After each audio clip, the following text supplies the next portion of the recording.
Sir, నిన్న పవన్ కళ్యాణ్ చేసినటువంటి వ్యాఖ్యలు మీరు వినే ఉంటారు, చూసే ఉంటారు. విజయం అనేది ఆ కటౌట్ల ద్వారా, హాలోగ్రామ్ల ద్వారా చాలా సుఖంగా విజయం సాధించేశాడు. నేను 15 ఏళ్లుగా రోడ్లపై దేకుతున్నా, ఎవరు పట్టించుకోవడం లేదు, సీఎం కాలేకపోయాను. ఇది పవన్ కళ్యాణ్ చేసినటువంటి వ్యాఖ్యలు. ఎలా చూడాలి ఈ అంశాన్ని? మీరు బాగా సేద తీరుతున్న బీజేపీ నరేంద్ర మోడీ కూడా 3D పిక్చర్స్ తోను 3D డైమెన్షన్స్ తోను ప్రచారం చేసి గెలిచినప్పుడు అప్పుడు మీరే కదా నాలాంటి దిక్కుమాల కల్లీలాల్చి చోటు వేసుకుని ఊగిపోయి చచ్చిపోయి ప్రాణాలకు తెగించి మరీ పోరాడించారు 2014లో బీజేపీ ప్రభుత్వ స్థాపన కోసం. తెలుగుదేశం పరంగా కాంగ్రెస్ ని ఎదిరిస్తున్నట్టుగా ఒక బూటకపు నాటకంతో పెట్టిన పార్టీయే కదా మీరు. తర్వాత దీని అంతటికన్నా 2 విషయాలు మీకు చెప్తా సార్ రెహమాన్ గారు. ఇందులో రెండు విషయాలు ఉన్నాయి. పెద్ద దీని గురించి పెద్ద రాకెట్ సైన్స్ ఏం అక్కర్లేదు. ఒకటి, సినీ ఫెటర్నిటీలో వాళ్ళకున్నంత కుళ్ళుమోత్తనం ఇంకోటి ఎవరికే ఉండదు. దాంట్లో కూడా అతీతం కాదు. వాళ్ళకి అంటే ఎవరికి? సినిమా యాక్టర్లు అందరికీ, సినిమా హీరోలకు ముఖ్యంగా. Okay, right. ఒకటి మీద ఒకటి పడి ఆడడం తప్ప వాళ్ళ జీవితంలో ఇంకోటి ఉండదు. రైట్. పైకి మాత్రం కనబడగానే ఇలా పల్లీకలిస్తూ కనబడతారు, కానీ వాళ్ళంత దొంగ నాటకాలు ఆడే వాళ్ళు ఎవరు ఉండరు. ఒకటి సినిమా హిట్ అయిందంటే ఇంట్లో కూర్చొని బొల్లు బొల్లు బొల్లు బొల్లు నేడిచి వస్తూనే ఉంటారు. వీళ్ళకి సగం నరకోస హీరోలకి పక్కన ఉన్న హీరోల వాళ్ళని, పైకి మాత్రం పుటానికి కబుర్లు చెప్తుంటారు భూమి ఆకాశం ఎక్కువైపోయినట్టు. మీకు ఎవరో దాకా ఎందుకు రజనీకాంత్ ఏడిపోయినాడు, విజయకాంత్ ఎలక్షన్ అయిపోయిన వెంటనే. ఆయనలో కూడా ఇదే అసూయ, ఇదే కనిపించింది. ఆళ్ళలేక మధ్యలో ఒకర చేతకాని ససవతానాన్ని కప్పిపుచ్చుకోవడానికి అలా దమ్మిడికి పనికి రాకుండా ఆరతి పనులు వచ్చి కెబుక్కుమని తండ్రిన కమలాసన్ గురించి, ఇదే కమలాసన్ అయితే నేను ఉడికిపోయి ఉందనట. 5 చిన్న బొట్టోడు వచ్చి పటక్కమని రాజకీయాన్ని ఇలా సాధించి గెచ్చేస్తే బొల్లు బొల్లు నేడు అక్కడ వాళ్ళు. ఇక్కడ మనోడు ఈ ససవతానాన్ని కప్పిపుచ్చుకోవడానికి ఊరికే బేగాల పోతూ అని వీళ్ళ ఏడుపు తరసాధన. రెండో టాపిక్ ఏంటంటే దీంట్లో సార్, వైఎస్ఆర్సీపీ ఏదైనా ఇష్యూ ఎత్తుకోగానే మనోడు పారాచూట్ వేసుకుని తెలుగుదేశాన్ని నేను రక్షిస్తా అని పారాచూట్ వేసుకుని గెంతేసింది. అవును. మొదటిది ఏంటి? ఈ డిఎస్సి పేపర్ లీక్. అవును, నిన్న ట్వీట్ చేశారు. అవును కదా.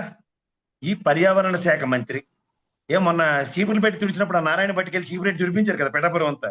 నువ్వు అంత పర్యావరణ శాఖ మంత్రి అయినప్పుడు నీతో పాటు మా ఆయన ఎవరు ఆనంగారిని కూడా పట్టుకెళ్ళాలి కదా, దేవాదాయ శాఖ మంత్రి. ఇద్దరు వెళ్ళిపోయి పడవలో అంతా తిరిగేసి పర్యావరణ తరఫున 100 కోట్లు మేము రిలీజ్ చేస్తున్నాం. ఆనంద్ గారు దేవాదాయ శాఖ అప్పుడు బీజేపీ మంత్రిగా ఉన్న మన మాణిక్యాలరావు గారే మొత్తం సర్వం తానే చేసిన తర్వాత చీఫ్ మినిస్టర్ గా ఉన్న చంద్రబాబు గారు వచ్చి కొంపముంచారు కదా. ఆ బోయపాటి బొరతక్కు, ఈ సినిమా బొరతక్కు డైరెక్షన్ లో చేసిన పనికి 23-24 మంది ప్రాణాలు పోయాయి. జ్ఞాపకం ఉందా మీకు? 29 మంది 29 మంది ప్రాణాలు పోయాయి. జ్ఞాపకం ఉందా మీకు? నేను విట్నెస్ సార్. బోయపాటి తెలివి తక్కువ. నేను విట్నెస్ మరి ఉన్నప్పుడు బోయపాటి వాడు తెలుగు తక్కువతనం ఆర్టికల్ రాశారా? అయితే మీలో రాస్తే రాయొచ్చేమో, కానీ నాకు తెలిసి ఆఫీసు వాళ్ళు రాయనివ్వరు. ఆ టీవీ చూడండి వార్త తీసుకొచ్చి రాయనిచ్చాడు అలా యాజమాన్యం. టీవీ ఇప్పుడు కాదు, అప్పుడు మహాలో. అవునండి, గుర్తుంది. లంటుగా మాట్లాడితే ఒకడు నోటంటే మాట రాదు. మీకు ఒకటే చెప్తా, వీళ్ళు చేసిన ఆ సినిమా వాళ్ళు చేసే పనికిమాల పనులన్నిటికీ బలైపోయిన ప్రజలు. అలా బాలకృష్ణ అంటే చిన్నపిల్లని చేసి ఏది పడితే యాక్షన్, గుర్రాలు తేలి పొడిచి అల్లాడితే కత్తులతో పొడిచి అని సినిమాలు తీసేయడం అంత సులువు అనుకుంటాడు. జన సమూహాలను అడ్రస్ చేయడం. భక్తి, రాజకీయ పారవస్యం ఈ రెండు వేరు. కానీ సినిమా ట్రాన్స్ లో ఉన్నట్టుగా ఊహించుకుంటే మాత్రం వెర్రి వెంగళాయితనం అంటారు నేను. సో ఇక్కడ మెయిన్ టాస్క్ ఏంటంటే సార్, విజయ్ మీద కడుపు మంట, నా చేతకంతనాన్ని ప్రజలు ఎండగట్టేస్తుంటే అది తట్టుకోలేక 3 రోజుల తర్వాత స్నానం చేసి బట్టలు మార్చుకుని వచ్చాడు. ఆ టీ షర్ట్ సాయంత్రం నిన్న షర్ట్ వేసుకుని టక్ చేసుకుని వచ్చాడు ఆయన. 3 రోజులు 4 రోజులు అయింది. చిరంజీవి గారి పూజ దగ్గర నుంచి ఈ రోజు దాకా స్నానం చేసడం లేదు, అదే డ్రెస్ వేసుకుని తిరుగుతున్నాడు ఆయన. మీరు అది గమనిస్తే 2 విషయాలు. ఈ 2 విషయాల్లో డైవర్షన్ పాలిటిక్స్ లో చంద్రబాబు గారి ఆదేశాలను శిరసా వహించి, భక్త హనుమాన్ లాగా శిరసా వహించి పరిపాలిస్తున్న ఈ ఉప ముఖ్యమంత్రి ఎవరికి ఉపయోగం? సరే, వాళ్ళ కార్యకర్తలను కూర్చున్న వాళ్ళని అడగమనండి. వాళ్ళ ఎరిబోగులను చేసి ఆ ప్రకాశం వాళ్ళందరినీ ఎత్తి అవతలు వేసాడు. నాకు పని చేసేవాడు వద్దు, పని చేయనోడు వద్దు, మొత్తం ఊర్లో మొత్తం ప్రకాశం జిల్లా ఉన్న కమిటీలనే లేపేస్తాం అన్నోడిని ఏమనాలి? అధికార ప్రతినిధులు వద్దు, టీవీలకి రావద్దు, అందరినీ లేపేస్తాను. ఏం సార్ ఇది? ఏంది ఇది? ఆ హిట్లర్ గడన కాస్త ఆలోచించి ఇదేటైతే నేను చేస్తుందో తెలివి తక్కువ పనం రాత్రి పొద్దున అలా ఫిడేలు వాయించుకుంటున్నా కాస్త ఆలోచించు. ఒకటి మాత్రం వాస్తవం, విజయ్ మీద రగిలిపోతున్న సినిమా ఫెటర్నిటీ అది వాస్తవం. అందులో ఆయన ఫ్రంట్ ఎండింగ్ వారియర్ లో నిలబడి మొన్న చూడండి ఐఏఎస్లు ఐపీఎస్లు కూర్చొని పల్లేకలించుకుని నాటకాలు ఆడితే గెట్అవుట్ అని ముగ్గురికి జల్లకొట్టి ఉమ్. అవతలేసేసారు, సస్పెండ్ చేసి. అవును సో విజయ్. అలాంటి execution seize the fish, seize the ship, seize the desk అన్నా సరే పక్కెళ్ళి ఆడుకో అని చెప్పారు. ఉమ్. పక్కెళ్ళి ఆడుకో అన్నారు. ఎగ్జిక్యూషన్ లో ఏం జరుగుతుంది? డాబులు దప్పాలు తప్ప. డాబులు దర్పాలతో అవతల పని చేస్తూ కనబడుతుంటే కడుపు రగిలిపోతుంది. ఇక్కడ చాతకాంతనాన్ని ఎక్కడ ప్రజలు ఎండగడతారు అని అర్థమైందా? మళ్ళీ అవును. నేను కులం మతం లేకుండా ఏమైనా కనీసం మాట్లాడతాను కదా, మళ్ళీ ఎత్తేసాడు. అలా మీరు చూడండి, నువ్వే కావాలి సినిమా ఒకటి ఉంటది, తరుణ్ దీను ఉమ్, ఉమ్. ఆ అమ్మాయిది. వాళ్ళిద్దరిలో అవును. ఈ పిల్లిగడ్డ వేసుకున్న కర్ణాటక యాక్టర్ ఒక అతను ఉంటాడు. ఆయన ఒక భాషలో అంటుంటే ఆ కోవేశ్వర్లకు అర్థం అవదు. ఉమ్, అనీసేవా మళ్ళీ అనీసేవా అని తిరగబడతా చూడండి. అలా ఉమ్, మనోడు స్పీచ్ లో నువ్వు అనీసేవా లేదా అని మన అటోళ్ళు అందరూ ఎదుర్కొంటూ ఉంటాం. ఏమని? ఉమ్, కులం మతం గురించి. ఉమ్, ఇంకోటి ఏంటంటే దాసర్ రాము, ఈ పీర్ సాహిబ్ గారు చూడండి, ఒక ఇది నెమలేకలు కట్టపట్టుకుని వీపు మీద బాస్తాడు చీప్ రోడ్ లాగా. బాత్తు ఉమ్, దూపం పెడితే ఎలాగుంటుందో అలా దూపం పెట్టేశాడు. ఆ దూపం ఉమ్, పెట్టిన ఆక్రందంలో ఉంటే ఉండండి, పోతే పోండి, ఉమ్, నేను ఇలాగే దీన్ దయాళ్ శర్మలాగా ఉంటాను దిగజారిపోయి, నా జీవితాంతంలో దేవుడు లాంటివే తప్ప నాకు ఏమీ లేదు, స్వతంత్ర ప్రతిపత్తి లేనోడిని, నాకేదో ఉన్నట్టు చూసుకండి, అవతల ఉమ్, బీజేపీ వాడు నాకు ఏం డైరెక్షన్ ఇస్తే దాని ప్రకారం నేను ఏడవాలి, నాకంటూ స్వతంత్ర ప్రతిపత్తి లేదు, ఇవన్నీ డైరెక్ట్ చెప్పలేడు కదా. అంటే అవును. ప్రతిసారి ఉన్నోడు ఉండండి పోయినాడు పోండి, ఉన్నోడు ఉండండి పోయినాడు పోండి, ఉన్నోడు ఉండండి పోయినాడు పోండి. మధ్యలో మేకపోతే గాంభీర్యం. ఎన్నాళ్ళు ఊరుకున్నాను, ఇప్పుడు ఊరుకోపోతే రెట్టుకో, అయితే మమ్మల్ని చంపే, ఉమ్, తీసుకొని జైల్లో పెట్టి కొట్టే, నీ కడుపు మంటని తీరితే కనీసం పనికొచ్చి పని అయినా చేస్తామని ఎదురు చూస్తున్నాం. ఉమ్. అలా ప్రొఫెసర్ నాగేశ్వరరావు గారి మాటలో మన మాట. నిన్న కూడా చెప్పే మీకు, మీరు జాగ్రత్తగా గమనిస్తే ప్రొఫెసర్ అవును. నాగేశ్వరరావు గారు మాట్లాడిన దానికి జనసేన పార్టీను ఇంకోటి ఏంటంటే పవన్ కళ్యాణ్ గారిని, పవన్ కళ్యాణ్ కాపాడినా నాదెండ్ల మనోహర్ని కాపాడాను నాగేశ్వరరావు గారు, సంతోషం. మరి బీజేపీ వాడిని కాపాడేవాడు అవును. బీజేపీ వాళ్ళకి నోర్లు పడిపోయి ఇక్కడ ఉన్న వాళ్ళందరికీ 20 మా అమిత్ షాతో కూర్చుని ఇద్దరు మాడారంటే మా బీజేపీ పార్టీ అలా టప్పగా ఉందా? అమిత్ షా ఉమ్, గారికి ఏరే పని పాటు పనికి మాల కంప్లైంట్లు అన్ని వింటావా అని. అసలు ఉమ్, రాజకీయ పార్టీలో అదప్పాతాలాగు తొక్కేస్తాను జగన్మోహన్ రెడ్డి, కర్ర కాలు అంటే ఇలా చెట్లు అప్పుడు ఇలా జుత్తులు ఎగరేసుకోవడం, నాకు మీకు జుత్తు లేదు రండి, ఉమ్. ఇవి తప్ప నువ్వు మాడనివేంది. ఇప్పుడు ఏం చేస్తున్నావు? వాళ్ళకి మధ్యలో ఒకరు అన్నట్టు అరెస్ట్ చేయడానికి నీ దగ్గర ఆధారమే లేదు, అంచేది ఏంటంటే పోసుకోలు కబుర్లు అన్ని చెప్పుకొని తిరుగుతున్నావు. టైం అయితే ఇక్కడ వేస్ట్ కార్యక్రమం దేని చెప్పుకుంటాడు ఆయన? పవన్ కళ్యాణ్ చెప్పినట్టు విజయ్ నిజంగానే అంటే కట్అవుట్లు పెట్టేసి హాలోగ్రాములు పెట్టేసి చాలా సుఖంగా గెలిచేసాడని చెప్పి అంత చులకనగా అంత ఈజీగా ఎలా చెప్పేశారు అంటున్నాను నేను. నిజంగా కట్అవుట్లు పెట్టేసి గెలిచేసేది అయితే జన సైనికులు పవన్ కళ్యాణ్వి ఎంత పెద్ద పెద్ద కట్అవుట్లు ఎన్ని నియోజకవర్గాల్లో ఎన్ని చోట్ల పెట్టలేదు. నేను ఒక డిబేట్ లేదు చెప్పాను సార్, కంటెంట్ ఉమ్, ఉన్నోడికి కట్అవుట్ చాలు. ఉమ్, కంటెంట్ ఉన్నోడికి కట్అవుట్ కావాలన్న సినిమా డైలాగు అవును. ఆయన సినిమాకి సంబంధించింది.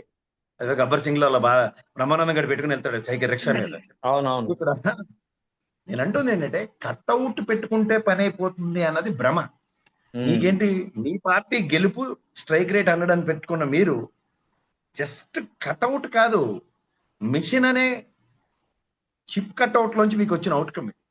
ఉమ్, ఈ గాలి బుడగతనానికే మీరు ఎంత రెచ్చిపోతే, గాలివటంగా గెలిచిన మీరికే ఇంత ఇందుంటే, అతను ఉమ్, స్వచ్ఛందంగా తన పార్టీ తన కాళ్ళ మీద తను నిలబొట్టుకుని నువ్వే మాకు శరణని, నువ్వు బీజేపీ చుట్టూ దేవుళ్ళు అన్నట్టు ఆ కాంగ్రెస్ వాడు కూడా ఆయన చుట్టూ దేవుళ్ళు ఆడుతుంటే, జాతీయ పార్టీ ప్రాంతీయ పార్టీ చుట్టూ దేవుళ్ళు ఆడడం ఎక్కడైనా చూసారా? అవును లేదు. అది విజయ్ స్టాండర్డ్. మీరు అలా జాతీయ పార్టీ చుట్టూ దేవుళ్ళాడి ఆయన బతిమాలుకుని తెలుగుదేశాన్ని తీసుకెళ్లి శాట్ తీరిస్తేనే కానీ దిక్కు దివాణం లేని మీ పరిస్థితికి ఆయనతో ఎలా కంపేర్ చేసుకుంటారు? ఉమ్. అసలు కంపారిజన్ జరగని పని. 15 ఒక ఏళ్ళు. రాజకీయ ఉండండి ఒక్క నిమిషం, రాజకీయ పదవి అనే ప్రాపకం కోసం మీ పార్టీ మీరు 10 మెట్లు దిగిన మీకు ఆ విజయ్ తను చావో రేవో నేను తెలుసుకొని నిలబడిన తర్వాత నాకు అవకాశం వస్తే నేను ముందుకెళ్లే దగ్గర ఈయన చుట్టూ వారు లేవర్లాడడం, కాంగ్రెస్ లాంటి పార్టీ, ఆ కమ్యూనిస్ట్ పార్టీ, ఆ ముస్లిం పార్టీ లాంటివి, తర్వాత ఏఐడిఎంకే చీల్చి చెండాడుకొని బయటకు రావడం, ఇవన్నీ మనం గమనించిన వార్తల్ని అప్పటి తెలుసుకోకపోతే ఆ పాలిటిక్స్ తెలిసిన ఒక అడ్వైజర్ లో ఉన్న పెట్టుకొని ఏం జరుగుతుందో ఒకసారి అప్డేట్ చేసుకోండి. అంతేగాని 4 రోజులకు ఒకసారి చంద్రబాబు గారు ఏదో టాస్క్ ఇచ్చి డిఎస్సీ పేపర్ దొరికిపోయినట్టుకుంది, పైకి లీక్ అయింది, దాని మీద ఇష్యూ అవుతుంది, వైఎస్ఆర్సీపీలు గట్టిగా ఎత్తుకుంటే లోకేష్ దొరికిపోతాడు, మళ్ళీ రాజీనామాలు డిమాండ్ చేస్తే బాగోదు, చాలా బాగోదు, మనం దొరికిపోతాం, యాక్షన్ అని క్లాప్ కొట్టారు. మొన్న ఉమ్. అన్నయ్య గారి సినిమాకి క్లాప్ కొట్టినట్టు ఈయన క్లాప్ కొడితే ఈయన వచ్చారు రంగంలో. గుండీలు ఇప్పేస్తాడు. తేల్చుకుందామా? వచ్చేస్తారా? ఇదేంటి కాటా ఉమ్. కుస్తీ పోటీలా? ఉమ్. వయసు ఉడికిన పెద్ద ఆయన నాగేశ్వరరావు గారి మీద కలిబడిపోయినంత సులువు అనుకుంటున్నావా? తిరిగి సినిమా అవును, చూపిస్తండి ఆయన. అదే కదా. హ్మ్. ఇంకా ఈ అంటే 15 ఏళ్ళు రోడ్డు మీద దేకినా ఊడిగమే సరే నేను సీఎం కాలేకపోయాను, నన్ను ఎవరు పట్టించుకోలేదు అంటున్నారు. నిజంగా ఎవరిని దేకారు ఈ 15 ఏళ్ళు అంటే ఏం చెప్తారు? దేవుర్లాడేవాడికి నెక్కచ్చిగా ఇప్పుడు ఇంటి ముందు ముష్టివాడు రోజు వచ్చి నిలబడతాడు సార్ అడుక్కు తినడానికి. ఉమ్. వాడిని మనం దేకుతామా చెప్పండి? ఉమ్. వాడి పక్కనే ఇంట్లో ఒక చుట్టపాడు వస్తాడు, గేట్ తీసి లోపలికి వస్తాడు రాసి మర్యాదలతో. ఉమ్. వాళ్ళిద్దరిని ఎలా కంపేర్ చేస్తాం? అవును. పార్టీ పెట్టిన కాడి నుంచి దేవుర్లాడమే కదా.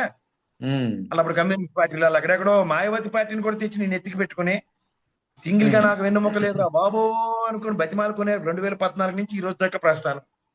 ఉమ్. ఆఖరికి ఇంకా నేను మీకు తెలియదండి, నేను ఫిజికల్లీ ఛాలెంజ్, నాకు అంగవైకల్యం ఉన్న పిల్లాడిని అని చెప్పి చంద్రబాబు నాయుడు గారు నన్ను ఎత్తుకోండి బలవంతాన్ని ఆయన శంకెక్కి గెలిచిన నేపథ్యం మీకు తెలియదా సార్? చంద్రబాబు నాయుడు గారు నా దగ్గర సామర్థ్యమే లేదు.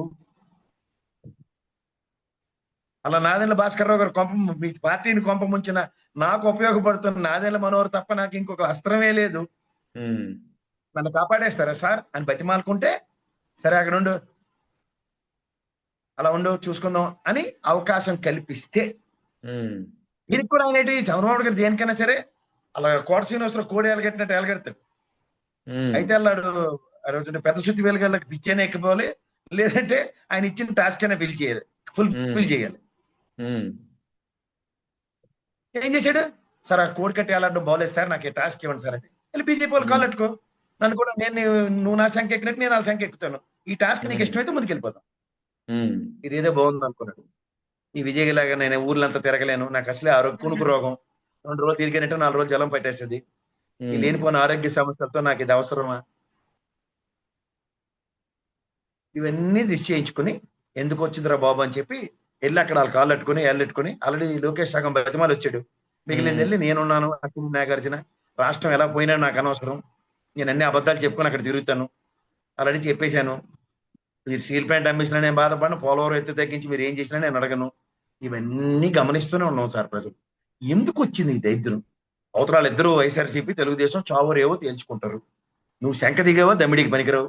ఉమ్. చంద్రబాబు గారు ఎప్పుడైనా చెస్ అవతల పోటీ వాళ్ళు ట్వీట్ చూసారు ఒకటి ఐటీడీపీలో ఉమ్. చూపించాలి, పంపిస్తాను కూడా, అది వెనక దాని అర్థం ఓకే. ఏంటో నాకు అర్థం కాదు.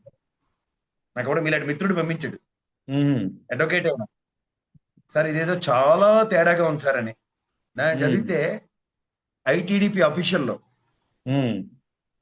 తరం మారింది, తీరు మారింది. యుద్ధం కావాలంటే యుద్ధమే ఇస్తారట. ఎవరికి? లోకేష్ ఏమో పవన్ కళ్యాణ్ గారికి దండేస్తున్నది. దీని అర్థం ఏంటి సార్? నాకు అర్థం కాలే. మీరు దండేయడం ఏంటి? అదే ఏదో తరం తేడా మారింది, కొడుకుంటున్నా. తరం మారింది, తీరు మారింది, యుద్ధం కావాలంటే యుద్ధమే ఇస్తాం. మరి దండేయడం ఏంటి? ఇక్కడ అదే, అది కూడా దండ వేస్తూ పవన్ కళ్యాణ్కి అదే తడిగొడత గొంతుకొచ్చేయడమే. అంతే కదా. అక్కడ తడిగుడు, అది ఆ దండ కూడా తడిగుడ్డ అయి ఉంటుంది సార్, తెలియట్లేదు నాకు ఫోటోలో. రైట్, కొంచెం చూడండి, అది అది బొమ్మ కూడా ఏంటో సార్ మన వెనకతల. తప్పకుండా. ఏంటిది? ఇదేంటండి? నిన్నే కదండి మీరు ఇచ్చిన టాస్క్, ఎర్క్లెన్ టాస్క్ ని ఆయన ఫుల్ఫిల్ చేస్తే ఉమ్. గోదావరి నీళ్లు కూడా పరీక్షించి వచ్చాడు. ఇంకా వర్షాకాలాలు 2 ఉన్నాయి, ఈ కాలం ఇంకా మొదటి కాలే, నెక్స్ట్ ఇంకా అవును. వర్షాకాలం తర్వాత అప్పుడు పుష్కరాలు, ఎర్ర నీళ్ళు వస్తే ఎన్ని ఉన్నాయి గోదావరి కథలు. ఇంకా ముఖ్యంగా 1 వీక్ క్రితము పవన్ కళ్యాణ్ చేసినటువంటి వ్యాఖ్యలు, అదేదో ఊర్లో పెళ్లికి అదేదో హడావిడి అని చెప్పి తన సైనికులు తనని ప్రశ్నించిన వాడిని కుక్కలతో పోల్చిన నేపథ్యంలో కొన్ని చేసిన కామెంట్లు, నేను పార్టీ పెట్టింది సీఎం పదవి కోసం కాదని చెప్పి ఆయన చాలా క్లియర్ గా చెప్పాడు ఆయన. అయితే ఇప్పుడు మళ్ళీ నిన్న చేసినటువంటి వ్యాఖ్యలు, 15 ఏళ్లుగా రోడ్డు మీద దిగుతున్నా సరే నేను సీఎం కాలేకపోయాను అంటున్నారు. 1 వీక్ గ్యాప్ లో ఆయన చేసినటువంటి వ్యాఖ్యలకి ఆయనతోటే కాంట్రాడిక్టరీ ఉన్నటువంటి పరిస్థితి. దాన్ని స్థిరం తక్కువతనం అంటారు సార్. స్థిరం తక్కువతనం అంటుంది. ఉమ్. స్థిరం ఉన్నోడు మాట్లాడే మాటలు, స్థిరం ఉన్నోడు చేసే పనులు ఇలా ఉండవు సార్. ఈ స్థిరం నిలకడ, చదువు, సంధ్య ఇవేవి లేకపోతే వచ్చే ఉపద్రవాలు ఇలాగే ఉంటాయి. ఉమ్. ఆయనకి ఒక పెద్ద సెట్బ్యాక్ ఏంటంటే వాస్తవాలను కాకుండా ఒక ఫాల్స్ ఇల్యూజన్ లో బతుకుతూ ఉంటాడు ఆయన. ఉమ్. ఈ ఫాల్స్ ఇల్యూజన్స్ ఎవరికి ఉంటాయి? చదువుకున్నాడు ఎవరికి ఉండదు. ఉమ్. ఇప్పుడు సత్యనాథన్ ఉంటాడు Microsoft, he never lived in his false illusion. Google ఆయన సుందర్ పిచ్చే ఉంటాడు. He never lived in his అవును. Life as a false illusion. ఇప్పుడు చిన్న ఎగ్జాంపుల్ చెప్తాను. మహర్షి సినిమాలో చూడండి, ఉదాహరణకి మహర్షి సినిమాలో మహేష్ బాబు రోల్ వీళ్ళతో కంపేర్ చేద్దాం. అతను అంతే కదా, చిన్నప్పుడు అంతా స్ట్రగుల్, కష్టాలు, చాలా తెప్పలు పడి చదువు మీద ఫోకస్ చేసి ఏ స్థాయికి వెళ్ళాడు? సుందర్ పిచ్చే. అండ్ వీళ్ళకి అర్థమయ్యే భాష అదే. అవును. పవన్ కళ్యాణ్ కనుక చదువు లేదు కాబట్టి సినిమా పరంగా చెప్తే అర్థం అవుతుంది. ఉమ్. ఎందుకంటే సినిమా కాళ్ళు వెనక సినిమా ప్రమోషన్లు ఇచ్చుకుంటారు కదా, వెనకాల అవును. ప్రాంప్టింగ్ డైలాగులు పెట్టి. ఆ సినిమా చూడమనండి. చదువుకుని స్థాయి పెంచుకుంటే సుందర్ పిచ్చే అండ్ సత్యనాథెళ్ళకి వెళ్తారు. కానీ అవును. ఊహించుకుంటే అలా సినిమాలో చూడండి, ఫోటోలు పెడతాడు ఇల్లంతా. డాక్టర్ అలా వెంకటేష్ గారి సినిమా ఒకటి ఉంటుంది, అందులో డాక్టర్ ఉమ్. అయిపోయినట్టు, ఇంజనీర్ అయిపోయినట్టు, లాయర్ అయిపోయినట్టు ఫోటోలు పెట్టుకున్నట్టు పవన్ కళ్యాణ్ ఉంటే ఎలాగ ఉంటది? అలా ఒక పార్టీ పెట్టగానే ఎంత కష్టం ఓడబెట్టమనండి. నేను అలా కేపాల్ గడు ఉమ్. ఎప్పుడైనా నోరెచ్చుకుని కొట్టుకున్నాడా? నేను పార్టీ అవును. పెట్టిన ఎంత కష్టంగా ఉంది నీకు తెలుసు, నేను మాట్లాడుతాడా? ఉమ్. లేదా ఆయన ఉన్న మా జడ్జి శ్రవణ్ ఉన్నాడు, ఏ రోజున మాట్లాడు అవును. పార్టీ పెట్టి నడపడం ఎంత కష్టం. అవును. అంతే వాళ్ళు కదా. పడతారు. మవతరం పార్టీ ఉంది, మా బాబు గారు ఒకటి పెట్టారు గుంటూరులో. ఆయన ఏ రోజున ఉమ్. మాట్లాడా పార్టీ పెట్టడం ఎంత కష్టంగా ఉందో మీకేంటి తెలుసు అని? ఈ అసందర్భ పేలాపాలన్నీ ఎక్కడి నుంచి వస్తాయి? ఎందుకు వస్తాయి? నడిపే విధానం తెలియనప్పుడు, నడిపే ఉమ్. కార్యాచరణ అక్కడ ఉన్న కార్యకర్తలకో లేదా వాళ్ళ నాయకులకి ఇవ్వనప్పుడు, ఒక హెల్ప్లైన్ టాస్క్ ఇచ్చి పని చేయమన్నారు అనుకోండి, చేయట్లేదు అనుకోండి, ఎప్పుడు ఉమ్. కోపం రావాలి.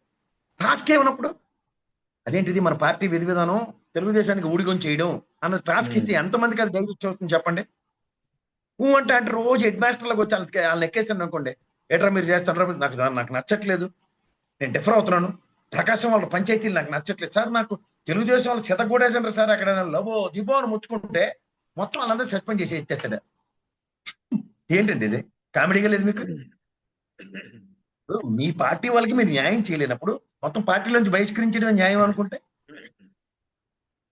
అక్కడ తిరువూరులో కొలికిపూడి నియోజకవర్గంలో కూడా అంతే కదా, జనసేన ఇన్ఛార్జికి తొక్క తోలు తీసేస్తుంటే తట్టుకోలేక ఆయన ఏంటి సార్ అని కంప్లైంట్ ఉమ్. ఇస్తే ఆయన ఎత్తి, అరే 37 మంది డైరెక్టర్లు 36 మంది ఒకటే క్యాస్టరా, ఇంకోటి ఒకటికే ఇచ్చారు లింగ్ మన అందులో జనసేన లీడర్ అని చెప్పి ఆ రాము గారు ఎక్కడ ఉభయ గోదావరి జిల్లాలో ఆయన మొత్తుకుంటే ఉమ్. ఆయన తప్పించి ఇవన్నీసార్లు మాడుకున్నాం మనం.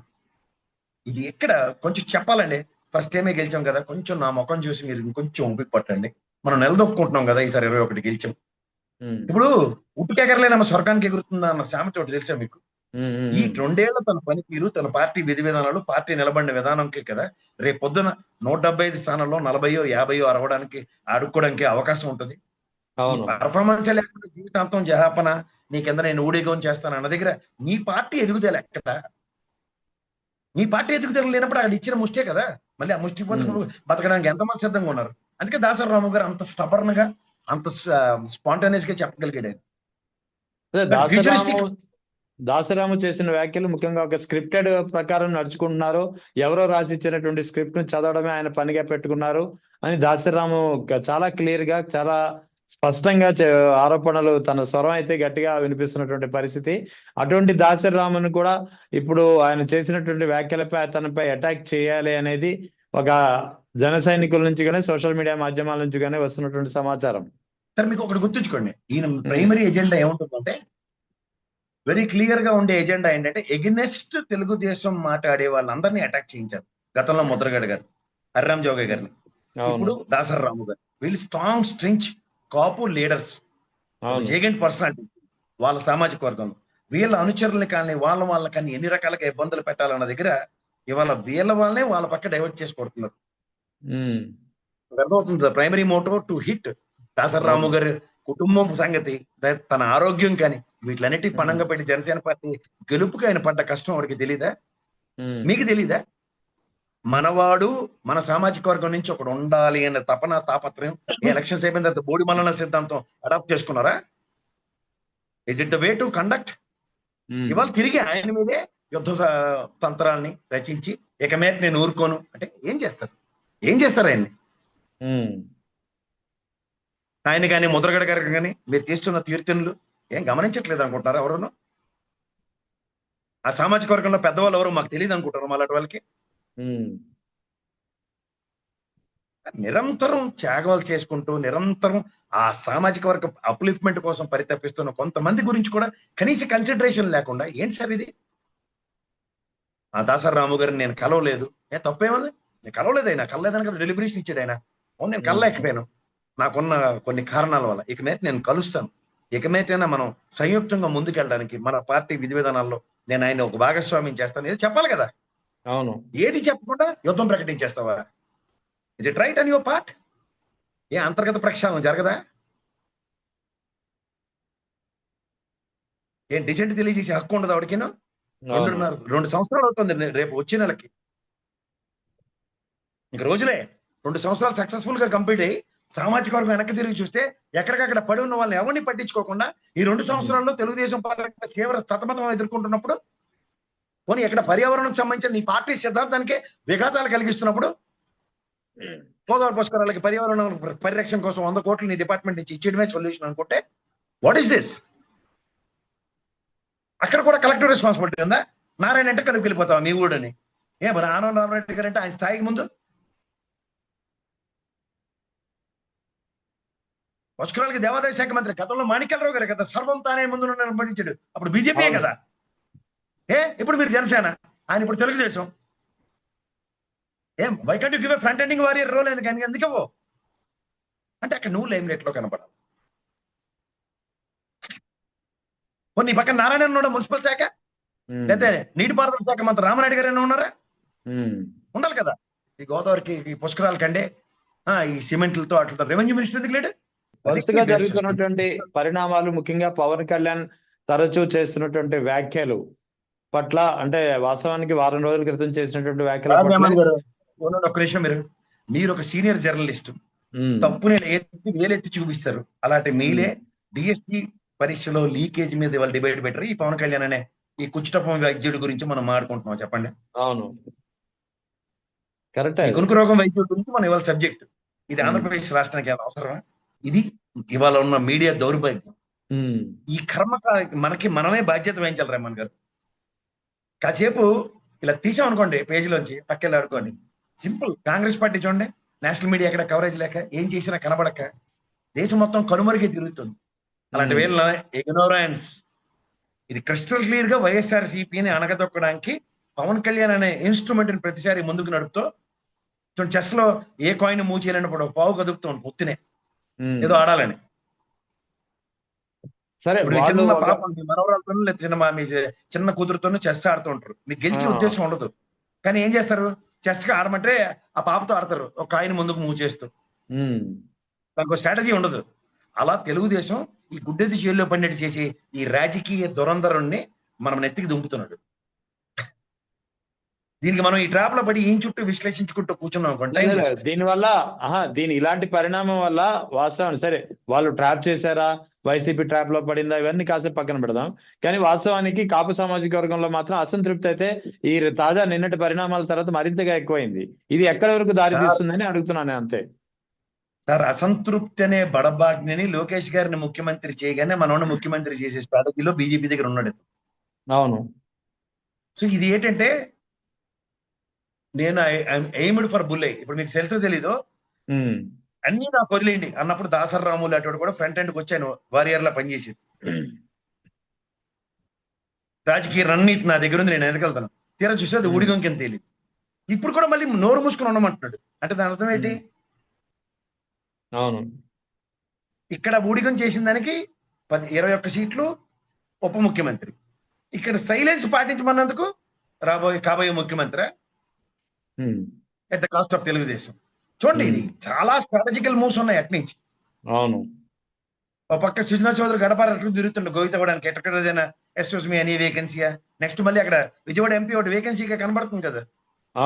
కేసీపీ నుంచి ఎత్తిపోతల పథకమే, వైఎస్ఆర్సీపీ నుంచి ఆ పీవీపీ ఉంటాడో లేదు, మనోడు రెడీగా రుమాలు వేసుకుని తిరుగుతాం చుట్టుపక్కల అంతా. ఇంతమంది కోర్టు ఆపరేషన్ లో గడపారట్టుకుని తిరుగుతున్నప్పుడు, ఎవరికాడే రణనీతిని నటిస్తున్నప్పుడు తెలుగుదేశంకి ప్రాబ్లం ఉందా, వైఎస్ఆర్సీపీకి ప్రాబ్లం ఉందా? అంటే 2 స్ట్రాంగెస్ట్ రీజనల్ పార్టీలు ఉన్న తెలుగుదేశం వైఎస్ఆర్సీపీకి ఈ చిన్న బుడంకేగలతో చేస్తున్న రాజకీయ గిమ్మిక్లు చూడండి. ఒక పక్క వైఎస్ఆర్సీపీకి డైవర్స్ వదిలేశారు, అటుపక్క తెలుగుదేశంకి డెంట్లు కొట్టడానికి బీజేపీ, తెలుగుదేశం నుంచి వెళ్ళిన బీజేపీ బ్యాచ్లకి గడపార్లు ఇచ్చి తిప్పుతున్నారు. సడన్ గా మాకు కన్వర్టెడ్ హిందూ కింద అవతరించిన అవతార మేరబాబా రోల్లో ఉన్న రఘురామ కృష్ణరాజు ఒక అతను. ఈ తెలుగుదేశానికి బలవంతంగా హిందుత్వ ఎజెండా నెత్తిక్కుమ్మేస్తున్నారు. అవును. ఒక పక్క పవన్ కళ్యాణ్ స్తబ్దంగా సామాజిక వర్గాన్ని అణగదొక్కుంటే వాళ్ళందరూ ఎర్రెక్కిపోయి ముందుకు వచ్చారు అనుకో, నేనే ముఖ్యమంత్రి అన్న నినాదంతో దాన్ని సప్రెస్ చేయొచ్చు అన్న కోణంలో. ఎందుకంటే మీరు నాకు వదిలేయండి అన్నప్పుడు 21 స్థానాలు గెలిపించింది వాళ్ళే అమాయకంగా. ఇప్పుడు మళ్ళీ నాకు వదిలేయండి, నన్ను ఫాలో అవ్వండి, నా తంత్రాన్ని గమనించండి అన్న మళ్ళీ పకోడీ కబుర్లు స్టార్ట్ చేశాడు. అంటే వెనకాతలు ఏదో ఉందని అర్థం కదా. అవును. అందుకే వాళ్ళ తడిగొట్టేశారు తెలుగుదేశం వాళ్ళు, ఐటీడీపీ వాళ్ళు.